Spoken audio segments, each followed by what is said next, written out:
I love this first question. What would be your ideal 4-tap lineup in a bar? Oh God almighty, that is tough. Obviously we have to have Guinness. It goes without saying. I've really come to love Murphy's Stout as well over the last few years. And I am a stout man, so 2 of the 4 taps are going to be stout. Unconventional, but conventional in my mind. Oh my God, very out of... Also, this is for me. This is like my bar. So like, you know, usually you'd have at least 1 stout, at least 1 lager, and at least 1 cider. There's not going to be any cider. You can shove your cider up your arse. You can have a bottle if you want. There's not going to be any cider. I need taken one of my 4 taps. Guinness Murphy's. My favourite lager is Asahi. I wouldn't often have a pint of Asahi in a pub. The odd time I have a bottle of it at home. But that's going there. So that throws the whole thing into left field. Guinness Murphy's, Asahi, and pick wisely. Maybe throw... Oh, I was going to say Smithwick's and then Kilkenny came across my mind. I'll probably go Kilkenny. So you have a good solid lager. You have a lovely cream ale in Kilkenny. And you have 2 stouts, Guinness and Murphy's. Comment below what you would put as your 4. No judgment. Okay, what do you actually do to make money? Don't mean that in a smart way. It's okay. Just not sure how IG fame works. IG fame, baby. Good God, give us a break. The only way I used to make any money was literally YouTube sponsors. So Manscaped, thank you. Now it is that plus I am actually signed to like a management agency, and they will come to me with stuff like, I don't know, Aviva want to do a video for Instagram and it's X amount of money, and what you're going to do is they'll have like a brief idea. It'll be like, go and do something with these 3 Irish rugby players, and I'll be like, grand, no problem. Or Aldi might come along and say, we've got these seasonal beers, and you might promote them on, say, Instagram or TikTok. Or I recently did this is why you need to be following the Instagram, lads. I recently did a campaign with Elvery's where I literally shot 3 videos with Bundyaki. On the Instagram and the TikTok, I've been doing a lot of kind of rugby stuff, especially around kind of the times when the Irish rugby team are playing big games. And it kind of it's starting to work out, because I've kind of pushed my niche from just Guinness to kind of Guinness, pubs, beers, rugby, sport. So yeah, it's definitely been a really, really good year in that sense, compared to last year, which was just a total mind fuck, and I didn't know what the hell was going on. What did you do before social media? I went full time doing whatever I do now at the end of 2021, and from 2017 to 2021, for about 4.5 years, I worked for a painter and decorator company, Gavin Kennedy, a local pal of mine around the Ashburn area. Yeah, just painting houses, and that was the crack, 4 years of it. And it was actually, look, the work wasn't exhilarating, but it was actually the perfect job for me, because I've always been, even before I started doing social media stuff, I've always been plotting and planning and thinking of different ideas, and it was actually the perfect job that you could work relatively hard and just be working away in a gaff, but you could also kind of switch the brain off and like think about stuff outside of work as well. And then when you got home, you never took your work home with you. So it was good in that sense. So in the evenings, I used to do personal training classes in the evening. I tried to do event stuff, a whole load of different things before the social media thing kind of somewhat clicked. But yeah, the main gig was painter decorator for about 4.5 years. Lads, I just want to give a quick shout out to the number one supporter of this channel and the reason this channel is still going today, my friends over at Manscaped. Don't be that family member who shows up solo and scruffy to yet another holiday gathering. Get your winter overgrowth under control with the Weed Whacker 2.0. You know the drill, lads. It goes up the nose, it goes in the ears, goes where the sun don't shine. Sunshine. Didn't get Oasis tickets. Bastards. And let the Lawnmower 5.0 Ultra help you seal the deal. It's coming up to that time of year. Some of us will just let ourselves go and turn into an absolute ape over the winter months. Not acceptable. The Performance Package 5.0 Ultra will keep you clean and groomed over the festive season. It's also a perfect gift to buy for your weird uncle or your brother or your dad or your mom. She might be hairy. That's none of my business. You can go to manscaped.com, use my code PINTS20 for 20% off plus free delivery. What would you recommend to someone considering moving to Ireland? I actually think I'm not qualified to answer that because I haven't moved to Ireland. I've grown up in Ireland. So I honestly think I could sit here for 5-10 minutes and talk absolute garbage. I'll give a quick answer. But I haven't moved to Ireland, so I haven't, gotten the culture shock that you might get if you move here. Ireland, I'm very patriotic. I'm a very proud person. Ireland, in my mind, is a fantastic country. Of course, like any other country, we've got our issues, many of them. I'm not very much into politics at all, so I'm not going to go into that sort of side of it. But I would like to think you'll get a nice warm welcome when you come to Ireland. It depends where you're from. If you're coming from maybe the States, don't expect to get a sort of, I've been to the States, you walk into Walmart and it's like, hey sir, how's your day? It's let's be honest, it's kind of a fake niceness. Whereas in Ireland, it's a very much a genuine niceness, which might come across as a little bit cold. If you're coming to Dublin, expect to pay a fucking fortune for everything, unfortunately. Things are just really, really expensive at the moment. But it's probably not that far off a lot of major European cities, to be fair. And the last thing I'd probably say is, not to put you off, but just something to consider before you move here. If you're coming from a place that has a nice climate, you're going to be in for a rude awakening when you get to Ireland, because it is a beautiful country, but unfortunately the weather here is just miserable most of the time. We get some nice, beautiful sunny days, and I don't think there's anywhere nicer in the world than Dublin on a sunny day, but those are definitely a rarity. So yeah, the weather it doesn't even get like freezing cold. It's just oftentimes a little bit bleak and miserable. But if you can get over that, welcome to Ireland. Another deep one. We'll get the deep ones out of the way. Do you think you've changed since getting more followers / becoming kind of an influencer? That word influencer still makes me kind of shudder when I ever refer to myself as it.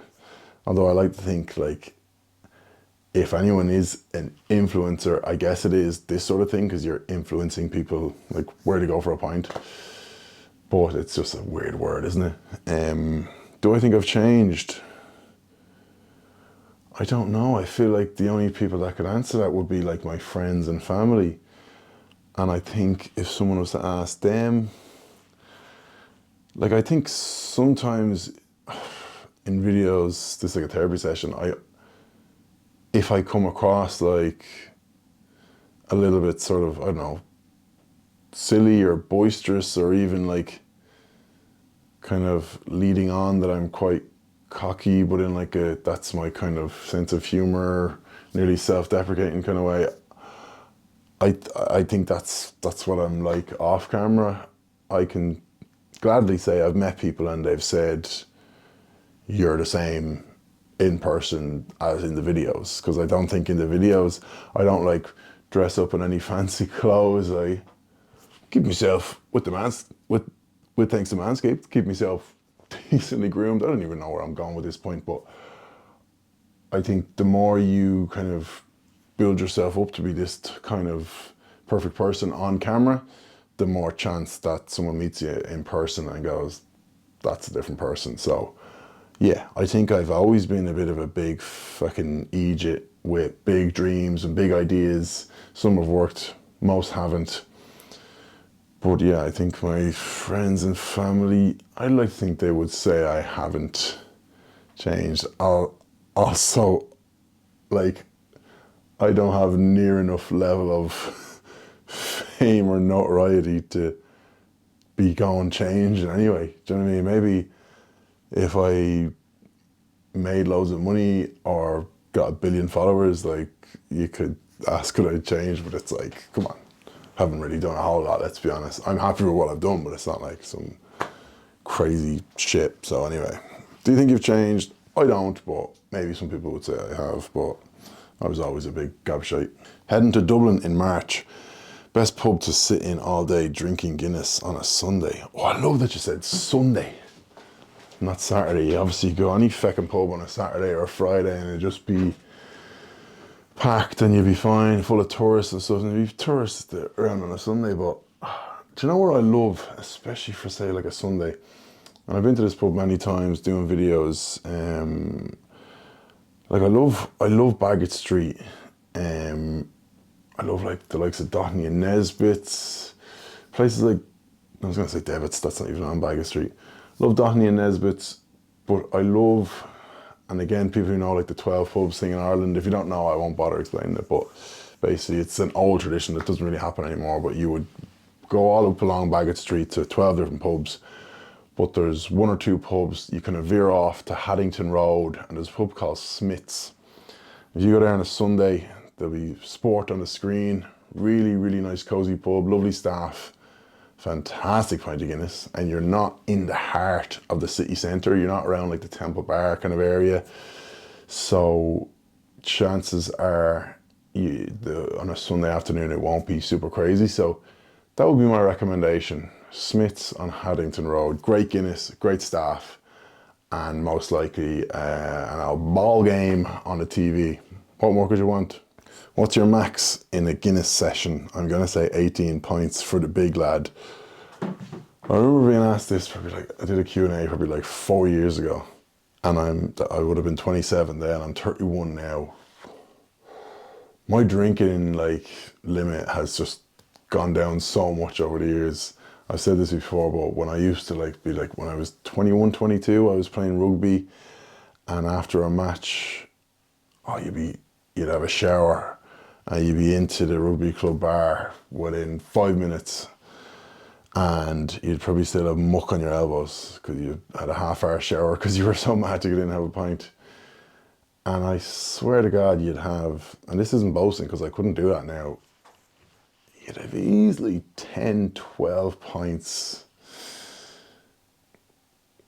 Yeah, you had 10, 12 pints, and then you'd start drinking the fucking whiskey and cokes and the Jaeger bombs and the whole lot. So the most, there's not a fucking hope I could drink 18 pints of Guinness now.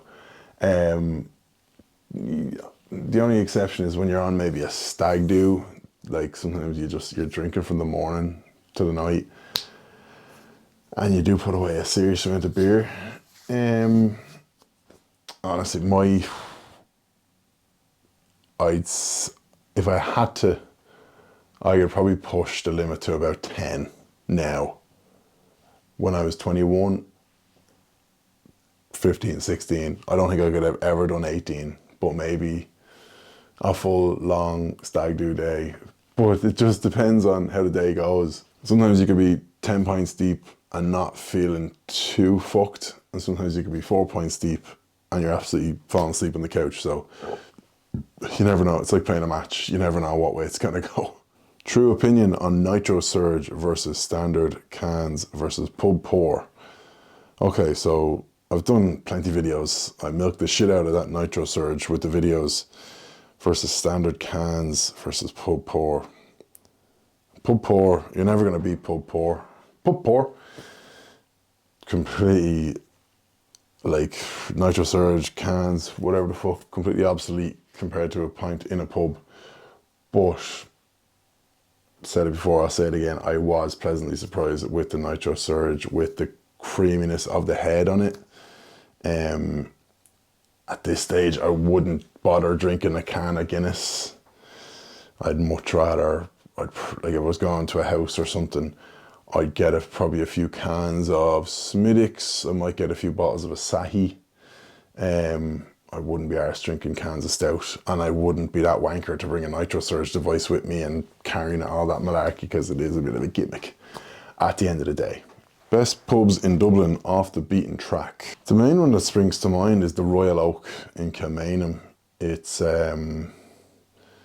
yeah, when you're there, you feel like you're in like a suburb, a complete suburb of Dublin. You don't even feel like you're in Dublin. Really nice, cozy pub. I think it only opens at like 5 or 6 p.m. and has this big, massive snug, which is like the size of like half the pub, got all these board games and stuff. It was one of the first pubs I ever went to back in 2019, doing a review. And just a really nice, cozy, very local pub.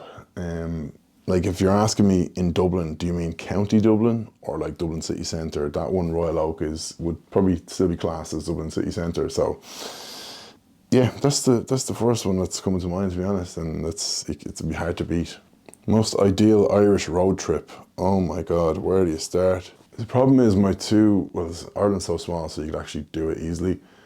My two favourite places in Ireland are Dingle, which is at the very bottom of Ireland. No, my three favourite places now. Well, I love where I'm from as well. I love Dingle. I love Donegal, the north of Donegal. Mallinhead area, and only recently discovered, which isn't far from Dingle, West Cork. Absolutely gorgeous. I mean, it's a cop-out answer, but like if you have 2 weeks, just do the full Wild Atlantic Way. And I hate to not promote, like I'm from the eastern side of Ireland and there's plenty of gorgeous things to do and see on the eastern side, but unfortunately it's just west is best in terms of a road trip. So just Google Wild Atlantic Way, start at the top, drive all the way to the bottom. Because Ireland's so tiny, if you're from like the States or something, it'll feel like literally driving no distance. So yeah, Wild Atlantic Way, incredible. Would you ever come to Australia? I've been to Australia I lived in New Zealand for a year when I was like 23. Just dicking around backpacking. Went to Australia for like 5 days for a big piss up in Surfers Paradise. So I can't really fully say I've been to Australia. But all I'm going to say is there is a large sporting event happening, a sporting event of the rugby variety happening in Australia next summer, of which many Irish, English, Scottish and Welsh people will have a vested interest in, and I'll be doing my very, very best to be in Australia around that time. No further comment, because I don't want to jinx it. How tall are you, mate? Been wondering your height for years. Yeah, this is the thing that every single time I meet someone who follows the channel or anything like that, I could nearly guess what they're going to say, and every single person says, had no idea you were that tall. You absolute freak. I added that bit to the end, but yeah. I'm 6'7", 110 kilos. So I'm in a previous life, I played me rugby, loved me rugby, fucked me shoulder, dislocated the life out of it twice. Rugby was off the table, and now I'm doing this. Favorite place you've ever traveled to? I actually answered this as well on my Instagram, but I want to answer it again. Easiest answer I've ever had to give to a question: Tokyo. Last year, for about 7-8 days in November, around this time last year, with my fiance Katya, and I'd always wanted to go to Japan. I'd always let it be known to her that it was on top of my bucket list, and for my 30th birthday last year, which was in February, she bought the flights and accommodation to go in November, and I couldn't believe it. And we went, and I don't even want to I can't even explain it, because I'm not saying that everyone who goes there is going to have the same feeling. as bullshit and cliche as it sounds, I just felt like I connected. Oh, I can't believe those words came out of my mouth. I just felt like I connected with Tokyo. I just like felt like it was a part of me when I was leaving or something. And if I never have a better trip than that in my life, I am completely okay with that. It was just amazing. Favorite sports team outside of Ireland national team? Yeah, the only team I really like, I support Leinster in rugby, but I'd be much more passionate about the Irish rugby team. I don't know, if you don't feel it, you don't feel it. Like, I definitely support Leinster, but outside of Ireland, yeah, I'm a Manchester United supporter for my sins. Pretty much because my older brother supports them, so then I just supported them, and I haven't been into it in a long time, to be honest. But I keep up with it. I'm kind of more just interested in keeping up with the Premier League more than actually Man United now, but I still root for them. But geez, they are terrible. I'm not going to say here, there's enough fucking people alive discussing football and Man United that you don't need my opinion, and I don't have a fucking clue. Either way, I know Ruben Amorim is coming in. Hopefully he's good. Next question. Last question, right? We'll keep it on brand. Where's the best pint you've ever had? When I say, people always say to me about you're taller than I expected, the second thing they say, or the first thing they say is, so where's the best pint in Dublin? So where's the best pint in Ireland? Where's the best pint you've ever had? And it's such a hard question. It's nearly like, honestly, I sound crazy. It's like someone saying, who's your favorite child? Like, I've got probably 4 or 5 pubs in Dublin that I absolutely love and adore, and 99 times out of 100 you go in and you get an incredible pint, but they're all susceptible. That's not even the word. You're trying to sound smart, mate. They can all have an off day, even the big ones. I'm not going to name particular ones, but any pub I've gone to that I said it was an immaculate pint, there could be a day, there could be a half an hour window where the pint isn't perfect. So it's not like the best pubs are the ones that get it consistent, 99 times out of 100. No one gets it consistent 100 times out of 100. But the best fucking pint I've ever had, I think the best reaction I ever gave on video was definitely Bo's on Fleet Street when I was filming the Best Guinness in Dublin.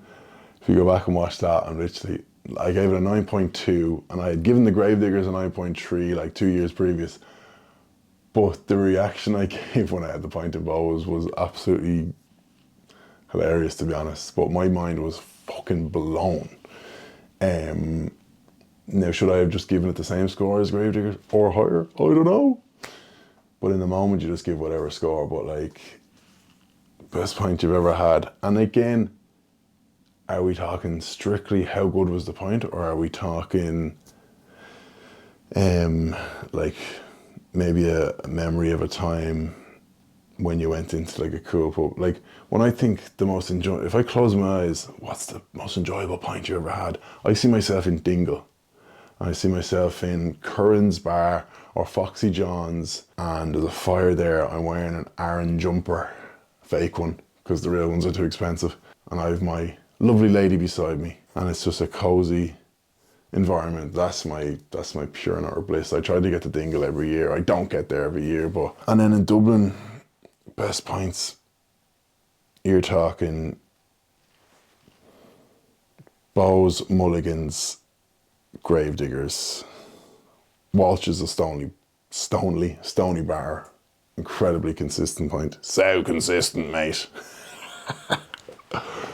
Long answer, but it's the last question. There's a pub like just outside of my hometown of Ashburn called the Fox Inn. Going there since I was a kid. It's cozy as anything. Incredible pint in there. That gives me great memories. And I have to give a shout out to the one that's outside of Ireland that has always just blown me away. I've been there like 3 times now. Mulligan's in Manchester. Like, the guy Porrig who runs that place is just a total nut job. And, if he sees this, he won't even mind, because he'll admit it. He's a total nut job when it comes to Guinness. I mean, he's a total nut job when it comes to Guinness. And I, if he sees this, he won't even mind, because he'll admit it. He's a total nut job when it comes to Guinness. And I, if he sees this, he won't even mind, because he'll admit it. He's a total nut job when it comes to Guinness. I've never seen someone so obsessed with having, like, to be fair, it probably is 100 times out of 100. He'd be sending me texts going, consistent, consistent, consistent. Consistency is his middle name. And that is, to be fair, that's a bub that really blew my socks off in terms of, like, didn't think that was possible outside of Ireland, and he's really done it. And I think I only gave it like an 8.4, but I felt like I probably couldn't give it more outside of Ireland, but it's definitely like probably a 9 out of 10, being totally honest. I probably answered that totally long-winded, because if you ask me where's the best pint you've ever had, can't give you a straight answer.